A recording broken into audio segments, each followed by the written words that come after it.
Eu sou Alexandre Maron.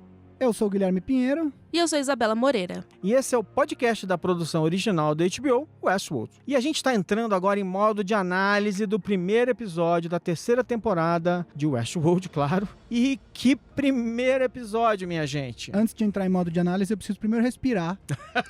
Preciso tomar um fôlego, porque foi muita coisa ao mesmo tempo, né? É isso aí. Como é bom estar de volta. Bom, mas esse é o nosso terceiro episódio. Isabela, o que rolou antes, pra quem chegou agora, por acaso? Pra quem tá chegando agora, a gente tem 2 episódios especiais sobre as primeiras temporadas em que a gente analisa tudo o que aconteceu até agora. Então, se você ainda não ouviu, a gente recomenda ouvir também. É isso aí. E vem com a gente porque a gente já disse e vai dizer de novo que o Westworld é uma caixa de mistérios. E é uma série que a cada episódio traz um monte de segredos, referências, detalhes. A gente vai ficar analisando o máximo possível, mas a gente não é anfitrião, né? É verdade, tem algumas coisas que não vão caber no tempo, porque tem muita coisa, outras a gente não vai conseguir enxergar. A gente sabe que a gente tem milhares de pessoas acompanhando a série com a gente, então se você perceber que a gente esqueceu de falar alguma coisa, manda pra gente mensagem. Você pode achar a gente no Twitter e no Instagram. Aron, você é quem? No Twitter eu sou @AlexandreMaron, no Instagram eu sou AlexMaron, mas tudo bem, gente. Isa?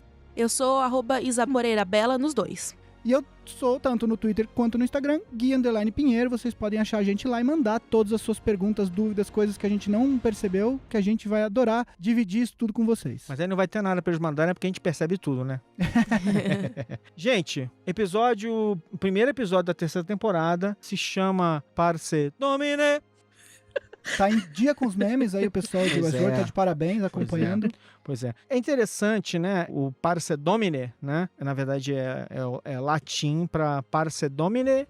Eu não sei falar latim direito, mas Parce Domine, enfim, a tradução é poupe senhor, poupe seu povo, que a sua ira conosco não seja eterna, ou algo do gênero assim. Então já começa ali com uma citação religiosa. E a gente não sabe exatamente do que eles estão falando, querem com dizer. quem ou sobre quem eles estão falando.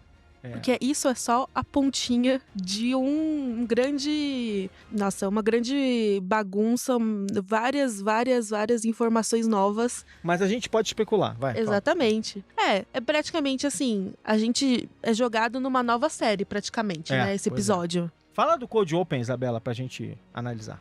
Bom, então, a gente vê ali o mundo exterior, né, de Westworld, então é todo refinado, é futurista. A gente tá numa casa bem bonita e a gente vê o que parece ser um homem de negócios, né? Um acionista vendo a notícia do que tá acontecendo no parque. O que parece nos colocar em paralelo ao que tá acontecendo na segunda temporada. Isso, né? no final da segunda temporada. Assim, dá a entender que eles ainda também estão tentando descobrir o que aconteceu, né? Tem a notícia de que alguma coisa pesada aconteceu pelo parque, a gente não tem certeza do que é. E ele tá acabando com um funcionário, porque ele quer tirar todas as ações do parque, né? Vende tudo, vende tudo! Vende, eu quero me livrar. E aí, tudo bem, se a gente acompanha esse cara ali por um tempo, né? Uma pessoa que a gente ainda não viu, né? Não, e é legal porque ele tá usando um óculos de realidade aumentada, realidade expandida e tal. E aí a gente já tomou aquele primeiro susto, come né? no cara, some. E o cara some, né? Pois é.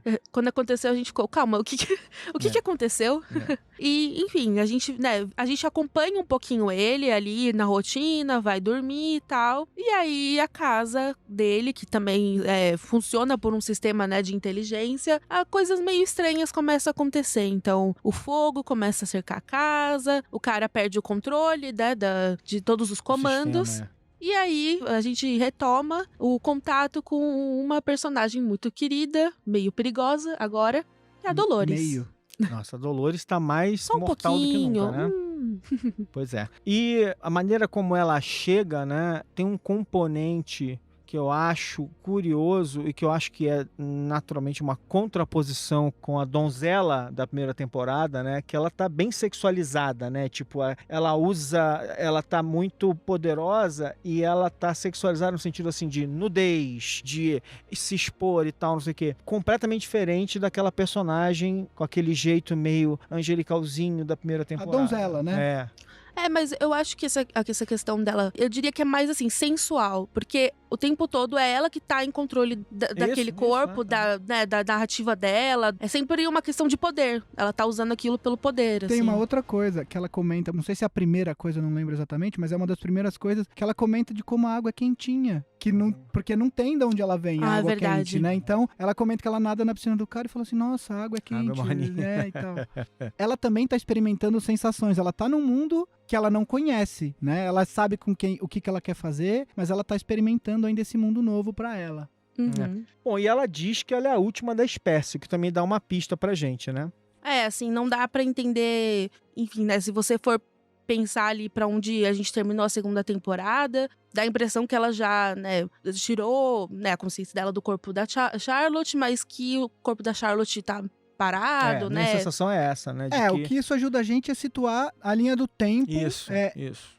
Essa cena que a gente tá vendo, ela é antes, por exemplo, da cena final ela é da antes temporada dela acordando passada. o Bernard, exatamente. por exemplo. Bernard, Uhum. né? E provavelmente antes dela acordando qualquer outro robô. Parece que ela chegou e ela já tinha um plano. E acho que também um outro indicador forte disso é porque a gente lembra que na segunda temporada ela está naquela biblioteca, ela pega os livros que tem as tais 10 mil linhas que resumiriam o ser humano e a gente vê que ela leu alguns dos livros. Um deles era o livro do Delos e os outros a gente não sabe quais são. E aí ela acaba de dizer pra gente que ela leu o livro desse cara também. Né? O Jerry. Isso. E isso é bem interessante, quer dizer, ela já tinha, o plano estava na cabeça dela e ela foi passando pelos pontos que ela precisava para executar esse plano. Então parte disso eu sei quem é esse cara, eu sei o que ele fez, o que ele vai fazer, eu sei como ele vai reagir mais ou menos. E esse cara aqui vai ser o cara que vai dar o dinheiro pra gente fazer. É a grana pra ela fazer as coisas que ela precisa. E também tem a memória dela em relação a ele, né? Porque ela fala, você lembra, né, que a gente já se conhece do parque? Então também deixa subentendido que rolou um abuso que ela também ressente, já né? foi ela lá lembra. e já se aproveitou da donzela indefesa que ela foi um dia. Exatamente. Né? Dá um corte rápido. Ela ainda cita, fala que ele foi antes do casamento dele, que ele precisava tirar algumas coisas do sistema dele e tal. Ela ainda lembra. Creepy, very creepy. Bom, e aí assim, mas essa cena essencialmente coloca a Dolores como eu tenho um plano, eu sou impiedosa, eu vou realizar meu plano. Ela não tem muito problema, mas ela não, embora ele seja previsível de certa forma para ela, né? Mas ela não teria causado a morte dele se ele não tivesse tentado atacar ela, né? Quer dizer, ela meio que joga ele naquela direção. Ela estava indo embora. Mas ela sabia que ele ia fazer isso. Ela sabia que ele ia fazer. Que ele ia pelo menos tentar atacar ela. Mas ali eu acho que tem uma pegada de espionagem internacional que vai surgindo ao longo desse primeiro episódio, né? Tem um glamour e uma pegada de espionagem internacional muito forte ali nesse primeiro episódio. A gente vai terminar esse cold open com ela conseguiu a grana que ela precisava. Não tem testemunhas. Uhum. O cara morreu sozinho. Não, tem uma testemunha, que é a mulher dele, a esposa dele, né? E ela pergunta quem é você. Ela fala, sua libertação, né? A pessoa que te libertou. E eu acho que tem uma discussão que a gente vai ter, que não tá claro ainda, tá? Sobre quem ela tá libertando, né? Porque eu acho, a gente vai ver isso melhor ao longo do primeiro episódio, um dos temas importantes dessa temporada, me parece, pelo que a gente vê a seguir, que é de novo livre-arbítrio, é essa coisa de que a gente se acha que a nossa grande diferença é a inteligência, é livre-arbítrio, né? E aí quando a gente vai descobrir que a gente se deixa não ter livre-arbítrio, eu acho que isso é um tema importante que a gente vai tocar. Então eu primeiro falei, será que a esposa dele é um robô? E eu acho que não, eu acho que é uma discussão de libertar mais do que os seres artificiais, os seres artificialmente criados, libertar os humanos também. E tem uma outra coisa muito interessante, né? Porque a gente tá falando aqui, a gente ficou se perguntando sobre a história do canto, né? Do Parce Domine. Eles falam sobre a ideia de deuses também, né? É como se a gente estivesse falando de novos deuses que estão chegando na Terra e ela vê que sejam eles, né? Então tem uma discussão sobre deidades aí que eu acho que vai ser mais forte em algum momento. E aí ela resolveu isso. Vamos para a apresentação. E a apresentação sempre é um negócio, assim, sempre é uma coisa saborosa de discutir, porque também é uma série que gasta tempo para bolar essas apresentações, né? O que vocês acharam? Tem muitas referências ali, né? A primeira delas que chama muita atenção é a referência à Capela Sistina e a imagem de Deus e o homem se tocando, né? Tem muito isso, quer dizer, você tem 2 esqueletos com os dedos, eles vão se aproximando e aí quando eles chegam para se tocar, na Eles verdade... são um reflexo, né? É um reflexo, é uma coisa translúcida, e aí o dedo do esqueleto começa a passar, como se ele estivesse saindo da água, de algum líquido, etc, né? Tem outra referência da águia, né, Maron? Que é do sol, né? Isso. Parece uma turbina, que é a águia, que é como se fosse a tecnologia, né, ameaçando. Aí depois aquela turbina vira um olho, que é o conhecimento, né? Então tem uma coisa meio Prometeu, depois vira o conhecimento e depois vira Ícaro, o né? sol, e aí tem uma referência, me pareceu na hora de Ícaro, né? Quer dizer, a águia chegando muito perto do sol, enfim. Ela acaba até ficando meio depenada em algum momento da apresentação, ou pelo menos eu fiquei com essa impressão, né? Não, e aquela coisa, né, do corpo robótico, no final, parece que ele fica para trás, ele vai afundando, né, como se ele tivesse sido abandonado e tal. Então, acho que assim, eu acho que a gente pode especular à vontade aqui, mas acho que essas cenas vão fazer sentido à medida que a gente entender melhor os planos da personagem. Mas acho que tem alguns ícones muito fortes que, pelo menos, esboçam algumas ideias, né? Essa coisa do conhecimento, tecnologia, dos seres humanos buscando alguma coisa, ou os robôs buscando alguma coisa, né? Um toque divino, alguma coisa. Então, assim, tem uma discussão que já estava esboçada na segunda temporada, que é uma dica, quase que uma divindade, né? Uma religião, uma espiritualidade criada pelos anfitriões, né? Tentando uma transcendência, né? E eu acho isso muito interessante porque é algo que a gente tem naturalmente, assim, tipo, o pensamento religioso é algo quase que intrínseco para os seres inteligentes e tal. E é muito, muito forte ali, né? Enfim, eu fiquei com essas imagens na cabeça, como elas vão realmente se desenrolar na temporada, ainda estou aqui pensando aqui.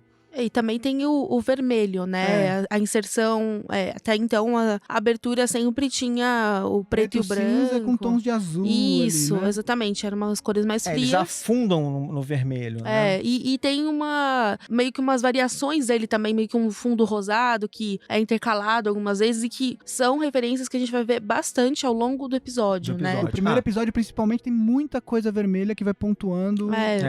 E tem um negócio legal porque aparece ali o globo, que é o cérebro eletrônico, que a gente vai ver que nesse momento da apresentação a gente ainda não sabe o que é. Sabe o que é, mas que ele vai ficar preeminente ao longo do episódio. Que é o globo, que é o cérebro eletrônico da Insight. E eu acho uma coisa muito legal, é que as luzes estão piscando, pode ser até uma coincidência, mas acho que não tem coincidência nessa série, que as luzes estão piscando de uma maneira que quando bate a música parece que elas estão como se elas fossem a partitura, né? Aquela partitura eletrônica que o robô o pianista usa para tocar. Então parece que aquelas imagens que vão brilhando ali batem com a música como se elas fossem partituras, né? Achei bem, bem interessante isso também. Então a gente está falando de novo, livre-arbítrio, inteligência, transcendência, tem bastante coisa legal ali, está sendo trazido para essa temporada, né?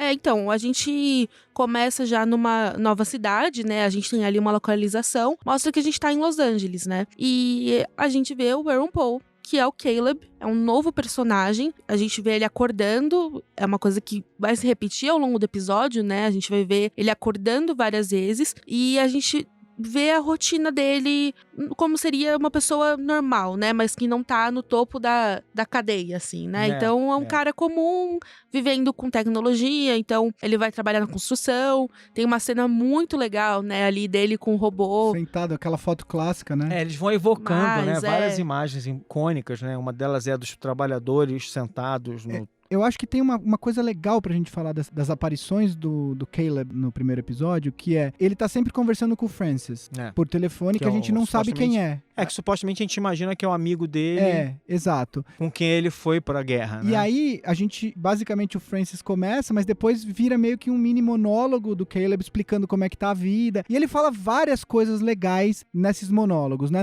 No primeiro monólogo, ele em algum momento, ele faz uma crítica à meritocracia, né? Ele tá criticando o sistema, ele fala que ele é um passador de cabos e que é o que tem pagado as contas até ele conseguir alguma coisa melhor. Ele vai contar a história história da mãe, né, doente, que a gente não sabe direito se é um momento ou se é um flashback, ou se ele tá, quer dizer, tá meio, eu fiquei um pouco confuso ali, mas tem um negócio legal que nesse momento da mãe, só pra gente não esquecer, ela coloca, né, um implante na língua, Que é que é o igual... mesmo implante que Que o Jerry, no começo, que o Jerry, que é o bilionário da toma primeira pra cena, dormir. usou. E é muito interessante porque esse momento em que você pega uma tecnologia que o bilionário e a doente que tá sem dinheiro pra pagar o hospital estão usando, assim, ao mesmo tempo, né? E é bem normalizado, né? Assim, Que fica parece ser uma estabelecido espécie de calmante digital, ou de, enfim, alguma coisa que induz o sono, ou descanso, ou, enfim, ajuda a pessoa a relaxar, seja lá o que for, pode ter 1000 aplicações, inclusive. E pode ter dosagens diferentes pra cada pessoa, né?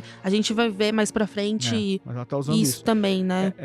Só pra voltar do Caleb, e aí, emendando no que o Marão falou da mãe, né? A gente vê que ele realiza alguns trabalhos, ele tem um aplicativo no celular dele, né? Que a expressão que a gente usou é o Tinder de caçador de recompensas, né? Você entra no aplicativo e tem lá uma série de... Ou então o Uber do assalto, Exato. né? Tipo, preciso de um companheiro de assalto aqui. Você tem uma série de tarefas que pagam tanto, você opta por fazer aquela tarefa ou não. E aí ele vai fazer uma tarefa, tem uma hora que é um monólogo, e essa é uma das frases que mais me pegou, que ele fala assim, e aí no inglês faz mais sentido do que em português, mas ele fala assim, they built the world to be a game. Né? Eles construíram o jogo, o mundo pra ser um jogo, e aí eles roubaram pra se certificar de que eles sempre ganham. A gente não sabe quem é they. É um monólogo, ele tá falando com o Francis no celular, mas é justo num desses momentos que ele aceita um trabalho desse aplicativo, e aí rola esse monólogo, mostra ele indo encontrar com a pessoa, e essa frase me chama a atenção, assim, porque a gente não sabe quem é o they que ele tá falando ainda, né? Mas dá a impressão de ser uma coisa meio sobre classe, né? Então, sim. Ele é aquilo, ele é o cara normalzão, que ele tá tentando, quando ele fala essa coisa da meritocracia, é isso, não importa o quanto ele tente, porque ele quer melhorar, ele quer, né? Ele não consegue emprego, ele né? não consegue. Ele parece um veterano que voltou da guerra e não consegue emprego. Muito Acho solitário. que essa discussão, vamos guardar ela pra gente voltar nela na Dolores, porque ela vai falar um pouco sobre isso e a gente vai chegar nela. Mas é isso, eu gostei disso. É essa sacada de que o mundo meio que abandonou ele, né? Ele parece que caiu meio que nas brechas ali, não sabe direito o próximo passo. Eu fiquei com uma sensação até de que porque, né, uma das coisas que eles falam muito é sobre planos, né? Tipo, eu fiquei assim, tipo, será que é uma relação amorosa também? Era uma amizade? Ou eles tinham, que planos eram esses que eles tinham, né? Enfim, a sexualidade é fluida e, enfim, estamos no futuro, esperamos estar mais evoluídos também sobre isso. Mas eu acho que também tem uma coisa muito forte ali, de novo, quando você introduz um personagem que pelo menos supostamente é um ser humano, né? A gente cai direto no loop, né? Você vê que a gente vai ficar repetindo. Eu ia falar justamente isso. Toda a aparição do Caleb no primeiro episódio começa com ele acordando. É o mesmo plano, ele deitado na cama, a câmera de cima, a luz do sol entrando por uma fresta na cara dele. Então, toda a aparição dele no episódio começa com ele acordando, que é pra dar justamente essa sensação de loop, de não sair do lugar, ele tá tentando sair, aí ele acorda, ele recebe uma ligação do Francis, ele no começo hesita em atender, depois ele acaba conversando, entra no monólogo. Eu acho que o legal desse personagem ter sido introduzido agora, primeiro episódio da série, é o único personagem novo que vai ser parte do núcleo da temporada, principal, né? E aí, como instrumento narrativo é muito legal, porque é ele que causa essa sensação de estranhamento. Isso. Porque se você não tem o Caleb você vai ver a Dolores, você vai ver nesse episódio também algumas passagens do Bernard que a gente vai comentar mais pra frente, mas em tese, são personagens que a gente já conhece, que a gente já sabe mais ou menos a motivação deles, né? E aí, esse mundo seria só um cenário novo. O Caleb, ele é o cara que dá o estranhamento nesse novo mundo. Que, assim, tem alguma coisa errada aqui. Não é só uma briga de humanos e androides, né? E eu acho que tem uma coisa forte também na discussão do Caleb com loops e os humanos. É a ideia de que os loops, se você está num loop, você está, de certa forma, dominado. Você está subjugado de alguma maneira. O loop, ele acaba sendo os grilhões, né, que aprisionam essas pessoas, né? Tem uma sensação forte disso, né? Os personagens que se libertam de alguma maneira, eles não vivem loops como os outros, né? Eles têm a liberdade, o livre-arbítrio te faz ser capaz de não viver esses loops, assim. E a gente vai acompanhar ele ao longo do episódio angustiado, aprisionado, ele tá numa repetição, ele não sabe o que fazer, ele tá se debatendo. Ele tá no mesmo lugar que os anfitriões estavam no começo da primeira temporada. Agora, o que você vê é o personagem que supostamente é humano, a gente ainda não sabe, mas quem tá nesse lugar agora é ele, não é mais a Dolores. Sim, e quebra um pouco a noção também de que você tá do lado de fora, né, teoricamente, né, em relação ao parque, e ter acesso a todas as tecnologias, tá nesse mundo moderno, vai, né, diretamente já te deixar livre, né? Não significa estar livre, É. né? E aí, a gente volta ele daqui a pouco, mas ele vai fazendo uma série de coisas até que ele vai cruzar com o caminho dela. A gente para um segundo e volta quando a gente voltar nela, quando ele vai levar aquela maletinha pro Martin, né, que é o meganha do Liam. Antes de falar do Dolores, vamos falar do Bernard um pouquinho? Porque o Bernard é bem pequenininho. E aí, Vamos. E aí, onde é que a gente encontra o Bernard, então? A passagem pro Bernard tem uma hora que aparece, acho que numa televisão, né? Que o culpado por tudo que aconteceu no parque A culpa é colocada no Bernard. ainda está sendo Sim, é procurado. importante falar, né, que quando a gente começa aqui, desculpa te interromper, quando a gente começa aqui, se passaram 3 meses daqueles acontecimentos... Do parque. E da primeira cena, Sim, né? sim. Então, e aí o Bernard a gente vai ver ele, a gente vai bode ver ele expiatório, né? A gente vai ver ele no meio do mato, né? Quer dizer, ele tá Com um aspecto diferente, com né? a barba maior, cabelo inteiro raspado, ele vê um viado, animal, um é, animal machucado. ferido, né? É. E aí ele vai lá Ele e sempre tal. é uma pessoa, ele é o mais humano de todas as todos, pessoas. Sempre triste, sempre isolado. Chega um cara e fala com ele, dá a entender que, enfim, o bicho vai morrer, porque ele tá com a pata muito ferida e tal. E aí a gente vai ser introduzido nesse novo universo, onde está o Bernard, né? Que a gente não sabe direito onde é, né? A gente Mas tem não orientais sabe. por perto, tem pessoas de várias... A gente vê ele comendo de hashi no momento. de várias etnias ao redor dele, mas principalmente pessoas orientais que a gente não sabia, já não estão falando nada e tal, a gente não sabe direito onde ele tá. Mas você sente que ele tá se escondendo e que ele tá paranoico. Por quê? Porque, dada a maneira como acaba a história, né? Quer dizer, ele é dado como morto, ela revive ele, libera ele pro mundo, a Dolores, e sai por aí. Ele vai se esconder, ele foi incriminado, né? Porque a Dolores parece que ninguém sabe da existência da Dolores, né? Ninguém sabe que ela existiu. A sensação que eu fiquei vendo o episódio, e a gente tá aqui pra especular, é que a única razão pela qual a Dolores trouxe o Bernard de volta foi pra colocar toda a culpa do que aconteceu nele, pra que ninguém preste atenção no que ela tá fazendo. Se é isso ou não, a gente vai descobrir, mas a sensação que eu fiquei. Eu acho que não, mas eu acho que o que você falou Faz sentido faz também. sentido, e no mínimo seria uma boa racionalização para ela justificar a decisão dela de trazer ele de volta. Tem uma coisa que eu acho muito legal, que é ele fazendo modo de análise nele mesmo, de diagnóstico, e ele se perguntando, né? Tipo, e aí, você foi dominado pela Dolores hoje? Quando foi a última vez que Gente, você viu imagina. ela? Tipo assim, você foi dominado, você sabe? A sequência toda é muito engraçada. É engraçada e triste, né? Porque ele pergunta se alguém invadiu o sistema dele, Para um tablet quebrado. e aí ele mesmo responde no. É sempre ele falando com ele mesmo, né? Aí ele pergunta como foi o último encontro dele com Dolores Abernathy, e aí ele fala a última data. E aí depois ele pergunta, você mentiria pra mim? Ele tá perguntando pra ele mesmo se ele mentiria e tal. Então assim, é o tamanho da paranoia dele. Ele tem que ficar constantemente se checando pra ter certeza de que ele não foi invadido, que o sistema dele não foi corrompido. Não, eu achei maravilhosa essa cena. Inclusive, eu acho que aqui começa a campanha do Emmy pro Jeffrey Wright. Porque ele atuando com ele mesmo é uma das melhores coisas pra mim, assim. Achei ele muito bom. E vai lembrar, né? Agora, como ele tá se escondendo, ele tá atendendo pelo nome de Armand Delgado.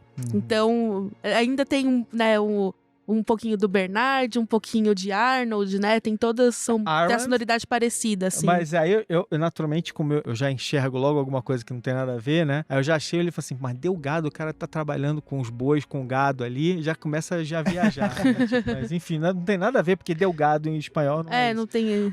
Mas aí acontece o quê? Descobrem que ele é o cara que tá sendo procurado, e aí tem 2 caras que trabalham com ele que vão tentar. Eu acho que é importante pra ele entender que ele não tá seguro em lugar nenhum, né? Ele vai ter que parar Fazer de se alguma esconder, coisa. ele vai ter que agir, porque senão não adianta esse jeito Bernard de ficar o tempo todo, tentando escapar da ação. Ele vai ter que fazer alguma coisa. O interessante nessa cena é que quando os caras agridem ele precisa, eu não sei se acionar ou desligar alguma coisa nele, pra que ele consiga agredir os outros 2 caras que querem prender ele. Ele ganha, depois que ele desliga isso, ele ganha tranquilamente a luta. E aí ele resolve, então, que ele não adianta mais, ele não pode mais ficar ali. Ele vai ter que voltar pra onde? Pra Westworld. E aí a gente descobre mais ou menos, quer dizer, aonde ele tá. Por quê? A hora que ele vai embora, ele chega num porto simples, né? E aí dá a entender que ele tá... Nas Filipinas. Por quê? Porque ele abre um mapa e aí a gente, muito veloz, a gente parou rapidinho ali, né? Pra ver... Fomos olhar o mapa, fomos olhar o nome da cidade. Na verdade, assim, tem uma placa. Onde ele tá, que tem uma placa com o nome da cidade, que é qual, Isa? É Palawan Island. Isso. E aí a gente foi lá, dar uma pesquisadinha rápida, Palawan fica nas Filipinas, e aí ele aponta no mapa uma ilha, que aí dá pra ver Sea of China, então dá pra ver onde é a ilha. Mas é legal quando ele fala Westworld. Exato. Obviamente que os dois caras que vão levar ele até lá olham com aquela cara e tipo, você tem certeza, cara? Tipo, para com isso. Você não sabe ainda? E aí é isso que a gente vê do Bernard nesse episódio. É o suficiente, né? Também, Nossa, mas emocionante, assim. Essa cena em especial, em que ele fala pra onde ele quer ir, você sente, putz, agora começou.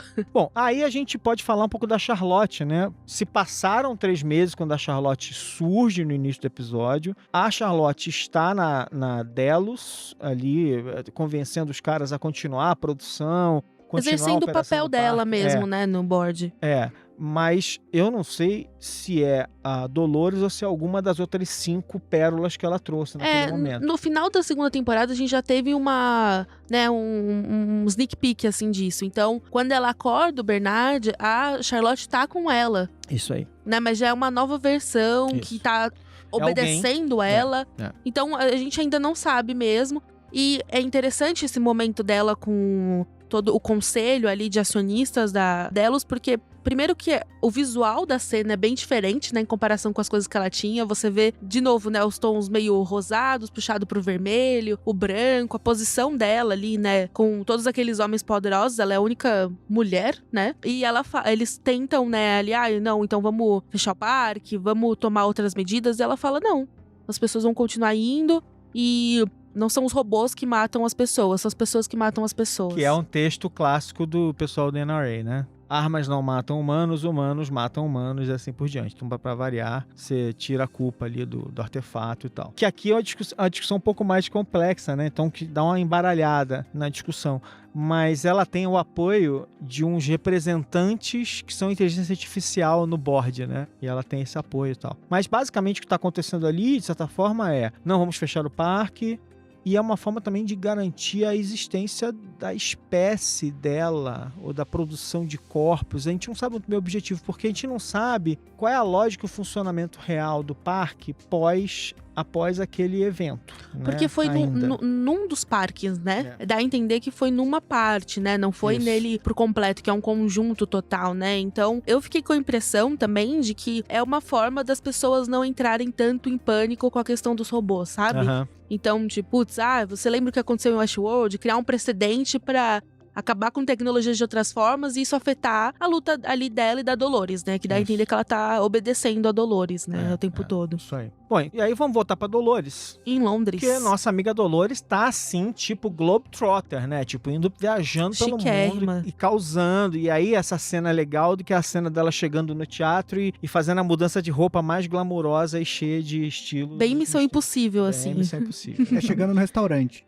Pois é, isso aí. E ela tá chegando pra encontrar. Na verdade, assim, tá acontecendo um evento, o Liam tá sendo apresentado ali pra um grupo e tal. E o Liam, que é o... Quem é o ator? É o carinha do... É o John Gallagher Jr., que ele faz né? do Newsroom. E o Liam, supostamente, é o CEO, é o gênio por trás da nova... Ele herdou, né, do pai a empresa, mas ele é o cara que cuida da superinteligência artificial. E aí começa a finalmente introduzir na nossa história os temas importantes, né? A inteligência artificial que ajuda eles a planejarem o futuro da humanidade. Ou seja, a humanidade agora tem o futuro agora tem um autor. Na verdade, essa cena dessa festa, né, nesse restaurante, ela tem algumas coisas. Assim, primeiro que a gente descobre que ela tá usando um nome falso. Ela se apresenta como Laura. Ela é namorada, então, do Liam, que aparentemente não sabe de nada. Não sabe de nada. E, inclusive, as mulheres ao redor ficam falando, mas isso não é o estilo dele. Exato. De onde ela veio? Tem uma cena interessante da discussão que ele tem um outro cara, né, um outro casal, e o cara tá falando sobre inteligência artificial e robôs e humanos, etc e tal. E aí, chega no final dessa festa, o Martin, não sei se no final da festa, mas enfim, em algum momento o Martin chama e fala que alguém quer falar com ele em Los Angeles. Eles estão em Londres, né? E aí ele chama a Dolores pra ir. Venha comigo, vamos lá. pra Londres. partir. Ela ainda faz um doce, a gente sabe que ela quer ir, mas ela,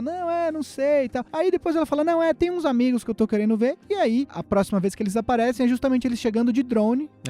Não, no apartamento e é dele. bom lembrar, porque a maneira como eu falei, pode passar rápido aqui, mas assim, o Martin controla o tal do cérebro eletrônico, que é o cérebro eletrônico da Insight, que é a empresa que está arquitetando o futuro, né? De certa forma, é meio que a ideia que ela está vendendo ali. Estamos arquitetando o futuro, ela vende planejamento estratégico de altíssima qualidade para outras empresas, parece que é alguma coisa do gênero, assim. E a nossa amiga Dolores está intrigadíssima, e isso aí é parte do plano dela, né? Ela, de alguma maneira, ela quer chegar a esse cérebro eletrônico, é o que a gente vai descobrindo. É legal quando eles chegam lá e ela vai ver o cérebro eletrônico, né? Uma coisa também que eu fiquei no finzinho da festa, né? Quando chamam o Liam, uma coisa que eu fiquei pensando, né? Ela consegue ouvir o Martin falando com o Liam de longe. E aí, não sei se ela desenvolveu algumas novas habilidades, se ela aumentou alguma habilidade que ela já tinha. Enfim, ela parece estar mais meio que, né, super poderosa. Ela demonstrou assim, né? controlar sistemas à distância. Ela vai controlar a moto depois, que ela vai usar de mais de uma maneira. Ela controlou o sistema da casa no início e ela tá também em comunicação com alguma pessoa que tá por fora, talvez ajudando ela, até hackeando, eventualmente quando necessário, quando ela não consegue entrar por algum motivo. Então tem isso, tem essa coisa dela conseguir ouvir à distância, né, como se tivesse um microfone direcional. Sim, exatamente. Né? Tem uma passagem na cena que o Liam eles descem no prédio pra mostrar o supercomputador, que... Quando eles já estão em Los Angeles. Exato. Né? Que me chamou muita atenção, que é quando ele tá contando sobre o computador, sobre o que supostamente ele faz. Ele fala que ninguém sabe muito bem o que ele faz, porque ele já opera há muito tempo assim, mas que ele fala que é o computador que é feito basicamente com o intuito de maximizar o potencial das pessoas, porque fazendo isso, o mundo certamente há de ser um lugar melhor. E aí, isso remete ao material promocional da série antes do lançamento da temporada, que fala que free will is not free, né? Você tem um computador que, de certa forma, está determinando o destino de todas as pessoas sob a alegação suposta de que eu estou maximizando o potencial de todas as pessoas. Então, essas pessoas estão sendo controladas. A gente, de novo, volta para um lugar onde os humanos que iam pro parque iam pra lá pra ser livres e os robôs não eram livres, mas quando você vai e a gente acha que tá no mundo real, a gente vê que os humanos também não são livres, porque tem um computador determinando o destino deles, né? Aí é bom lembrar, né, que a cada bloco ali do episódio aparece aquele gráfico que parece ser um gráfico de dentro do cérebro eletrônico, falando assim, dando uma data, uma localidade e falando que a anomalia tá acontecendo ali. E o que nos leva, nesse momento, a pensar que a anomalia seja a Dolores. Mas pode ser que seja alguma outra coisa. Exatamente. Nada é o que parece. Pode ser tudo, assim. Pois é. E justamente, né, essa coisa, a gente tem o supercomputador ali, né, de, vamos maximizar o potencial de todo mundo, e de contraste a gente volta pro Caleb, que tá ali, continua naquele loop, a vida tristinha, ele tá tentando conseguir um emprego, não consegue, né, tem uma cena que a gente ficou muito impactado, assim, quando a gente tava assistindo, que é quando ele recebe uma ligação, né, um feedback de um processo seletivo que ele fez, e falam que ele não passou, e aí ele pergunta, mas o que eu posso fazer pra melhorar, o que eu posso fazer, e aí a pessoa do outro lado não responde, e ele pergunta, você é humano? E aí é um sistema. Pois é. Então e é importante porque nessa cena a gente ainda não sabe que o cara que liga pra ele também é um sistema, né? Exatamente, a gente já começa a suspeitar, né, um pouco pela repetição. Só voltando um pouco um passo atrás aqui, de novo eu falei rapidamente sobre isso, mas é bom lembrar aqui, esse cérebro eletrônico controlando o futuro, tentando pelo menos controlar o futuro da humanidade, ele é um assunto caro pro Jonathan Nolan, porque é um assunto que ele explorou em obras passadas. Uma delas foi o Person of Interest, que é a série que ele fez antes e tal, logo antes de Westworld, em que ele discutia inteligência artificial. Então é engraçado, né? Os temas ficam na cabeça das pessoas e elas voltam aos temas porque eles são importantes para elas de alguma maneira, né? E a gente tem, né, nesse momento que a gente já tinha comentado, né, a sensação de espionagem corporativa estava presente, agora fica mais ainda com a Dolores indo atrás do Liam, né, tentando ver o que ele tá fazendo, quem tá com quem que ele tá discutindo, o que ele tá controlando, como que funciona esse cérebro, né? Fazendo a ponte, logo depois dessa cena, ele recebe o retorno dizendo que ele não consegue conseguir o trabalho, a gente vê ele fazendo a entrevista, ele entra no aplicativo e ele pega o trabalho que vai fazer com que ele, no fim do episódio, conheça a Dolores. Então vamos agora voltar pra parte da Dolores pra entender como é que ela chega lá, né? Porque ela tá tendo essa relação com o Liam, ele tá ali apaixonadinho, parece e tal, mas as pessoas estão questionando, né? E o tal do Martin fica com aqueles olhares ali e tal. Eu acho interessante porque eles estão discutindo o cérebro, ele bate na trave de dizer pra ela que ele realmente não tem a menor ideia do que tem naquele cérebro, que é o que a gente vai descobrir depois, mas aí o Martin pega ele e leva ele pra encontrar uma outra pessoa, que ela não sabe quem é, e a gente tem outro momento espiã, né, que é quando ela vai pegar aquela moto e vai seguir ele, aquela coisa toda, e vai pro prédio do lado, e vai ouvir a conversa dele, e aí você vê como o Liam é apenas um peão nessa história, né, ele é um peão num tabuleiro de xadrez, porque ela faz uma ameaça pra ele não tem a menor ideia do que fazer, né? Não sabe nem o que dizer pra mulher, né? Uma empresária e tal. Ela ameaça ele, fala, a gente pode planejar a sua morte, por exemplo. Então é uma situação bem bizarra. Ele olha pro Martin, o Martin não tá dando muito apoio pra ele também não, e você vê que ele tá com medo, né?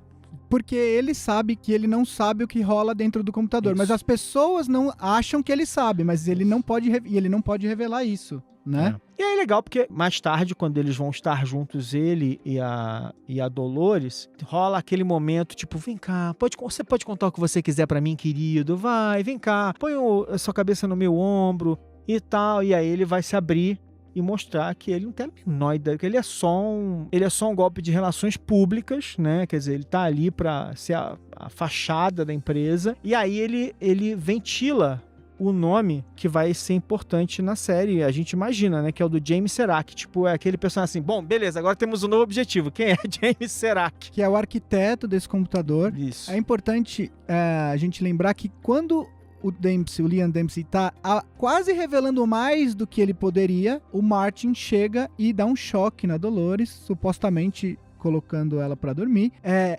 importante, isso é interessante porque, segundo o que todos acreditam ali, o sistema, ele controla o sistema. Então, se alguém tentasse matar ele, o sistema saberia, porque ele faria todas as contas de algoritmo, sabia que alguém tentar, e isso possibilitaria com que isso fosse impedido antes de acontecer. Até então a gente acha que é isso que tá acontecendo. E aí, quando o Martin apaga a Dolores, ele fala que a Laura, não lembro agora o sobrenome, é uma mulher que já não sumiu, etc e tal, que ela não é essa pessoa definitivamente. E aí, o Dempsey fala, então se certifica só de que não vai espirrar em mim. E aí, o Martin e os capangas, eles saem com a Dolores por aí, né? E a gente não sabe o que vai acontecer. E aí, nós vemos que o nosso amigo Liam é um desgraçado, azar dele. A gente tá acompanhando a Dolores, que parece sequestrada por eles, vai de drone pro carro e vai sendo levada, e aí eles vão encontrar-se com Caleb, que vai levar pra eles o quê? A droga que vai apagar ela. A droga da verdade, a droga da morte, a droga do sei lá o que eles vão usar nela. Uma coisa que eles queriam que tivesse muito efeito nela e não tem nenhum. E essa cena é sensacional. Mas é a droga pra matar, porque o cara fala que tem 5 frascos, ele fala que 2 devem ser suficientes. Ele vai dando os frascos e não adianta. Pra matar ela. E nada vai e pede ajuda pro outro, não, você não deve estar fazendo direito. E aí, ao mesmo tempo... E aí chega o carro que tem a duplicata do cara. Que até então a gente não sabe que é a duplicata do Martin, mas Mas quando eu vi aquela barbinha... A sombra dá pra ver. Mas aí tem uma coisa muito maneira, que é quando uma das poucas vezes em que toca, que eu lembre, pelo menos eu não lembro, que toca uma música com letra e música, né? Com lyrics, né? Sim. Que é o Common People do Pope, né, que é uma música muito legal. E fala de um cara que conhece uma mulher que ela é muito sofisticada, é do mundo, é milionária e tal, não sei o que lá, e que ela diz pra ele que ela gostaria de fazer o que as pessoas comuns fazem. Pessoas comuns como ele. Dá aquela sensação de que... Tipo nadar na piscina? Que é o Caleb e a Dolores se conhecendo. Enfim, E a música é ótima de qualquer maneira. E a música vai estar por cima, Dolores resolvendo a parada. É a melhor forma de colocar. E liquidando todo mundo e tal, né? E ela não quer saber e vai... Inclusive com a ajuda da cópia do Martin. Com a ajuda da cópia do Martin e tal. Mas ela se fere bastante, né? E a gente vai... E aí vai finalmente cruzando as linhas deles dois, né? Porque enquanto isso a gente tá ouvindo o Caleb, né? Conversando com o Francis. Finalmente se livrando, né? A gente sabe que o Francis era um amigo dele, Isso. que morreu em combate, Não, ele é um soldado. pois é, não, mas é que tá. Não tinha revelado que ele tinha morrido em combate até ali direito. Tava meio que Exato. no ar, né? Aí Então, nessa hora que- nessa hora que fecha o Tipo, esse não é ciclo, você né? de verdade, né? E aí ele fala que ele dá um unsubscribe no sistema, ele tá voltando, andando, quando ele chega pra entregar a mala, ele vê que tem uma moça desmaiada Essa é no uma, drone. é uma cena importante também da gente comentar aqui. Ele fala, putz, mas isso tem a ver, tipo, isso vai Não, eu machucar não quero- alguém, né? Eu não quero mais falar com você porque eu preciso de algo real na minha vida. Quando ele entrega a mala, ele vê ali que tem uma pessoa, né, possível machucada, ele pergunta, mas o que é isso? O que eu faço, não quero machucar ninguém. Ele fala, I don't do personal. Exatamente, Esses jobs que ele pega, ele fala que quando envolve alguma pessoa, ele faz quando envolve roubar alguma coisa, mas quando envolve alguma pessoa, ele não faz. Ele tem um código de ética, Isso, né? você vê que ele fica encucado com aquilo, né? E é o primeiro humano, né? Até onde a gente sabe, que mostra também uma ética, uma moral, enfim. É o mínimo de, né? Um mínimo de integridade, assim. O capanga ameaça atirar ele na cabeça, e aí ele vira e fala assim, alguém já fez isso antes de você. Então, assim, ele já levou um tiro na cabeça, o que é importante. Porque se ele levou um tiro na cabeça, a dúvida é, será que ele é ele? Quantas pessoas podem falar que, né, que levaram um tiro na cabeça e voltaram? Porque é um diálogo que passa batido ali, mas Isso. se ele já levou um tiro na cabeça, a gente não sabe se ele é um humano. assim, Eu fiquei pensando Eu nisso acho que é ambíguo, também. porque eu não sei se ele já levou um tiro na cabeça ou se ele já foi ameaçado de tomar um tiro na cabeça antes. Porque tem um momento, aquele job esquisito, né? Que ele encontra duas pessoas com quem ele vai, enfim, explodir o lugar. Eles têm uma conversa que dá a impressão de que eles já que todos eles já tiveram uma passagem pela cadeia. Ou algo parecido. Então, né, as coisas se interligam um pouco, assim. Pode ser. Enfim, ele vai indo caminhando, falando com o Francis, ele dá unsubscribe no sistema, ele tá atravessando uma ponte com luzes vermelhas no fundo, é sempre o vermelho Em toda muito cena. presente, né? E aí ele vai andando, a Dolores, na cena que a gente acabou de descrever, ela tá ferida. ela tá ferida, e aí ele vê uma mulher ferida, machucada, apoiada na parede, ele chega, pergunta de longe se ela precisa de ajuda, ela cai, e aí ele vai até lá. E a gente fica com essa cena. Finalmente o Caleb conheceu a Dolores e a gente não sabe o que vai acontecer daí em diante. E aí entram os créditos e entra a cena pós-crédito. De novo, Porque- voltando uma coisa que teve no último episódio da isso aí. segunda Sim, temporada, uma cena pós-créditos. E aliás, que cena, né? Que cena, porque afinal de contas, uma das perguntas que ficou no final da temporada passada, porque a gente vê o corpo da Maeve. A gente não sabe o que aconteceu com ela. Claro que a gente imagina que ela ia voltar, porque afinal de contas, né? Mas a gente fica assim, cara, e a Maeve, mundo da Segunda Guerra, né? E ela claramente vai tá vivendo algum tipo de loop ali, sabe lá o que vai acontecer, mas é o suficiente pra já deixar a gente Bem empolgado pra ver o segundo episódio, que é daqui a uma semana. Exatamente, vamos ter que ficar esperando chegar o domingo de novo. Como é difícil, gente. Demais. Pois é. E aí, o que vocês acharam desse primeiro episódio? O reboot funcionou pra vocês? É o que vocês esperavam? Vocês foram surpreendidos? Cara, eu sou um cara, eu não tenho muito apego às coisas.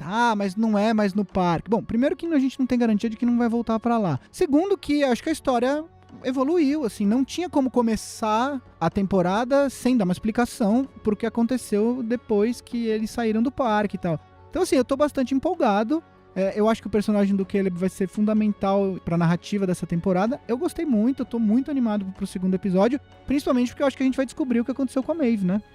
É a promessa que fica ali, pelo menos é de que a gente vai descobrir o que aconteceu com a Maeve. Então é isso, né? Por essa semana estamos aqui já atentos. Queremos ouvir o que vocês acharam também, então entre em contato com a gente por aí, pelo Twitter. A gente já deu os nossos, mas de novo vou repetir aqui, é @AlexandreMaron. Gui _Pinheiro em todas as redes. E Isa Moreira Bela.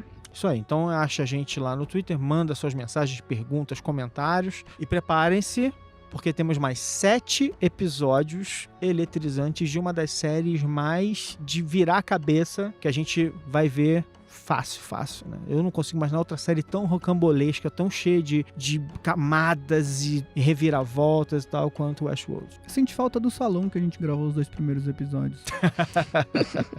Quem sabe, eu não sei, né, eu gosto gente? desse drone onde a gente tá agora. Pois é. Então é isso, gente. Um beijo e até semana que vem. Tchau. Tchau, tchau.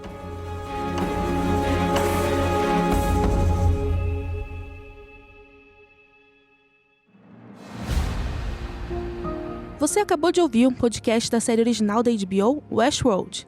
Escrito, dirigido e apresentado por Alexandre Maron, Guilherme Pinheiro e Isabela Moreira. Produzido por Guilherme Pinheiro e editado por Jéssica Correia. É uma produção da Ampere e da HBO.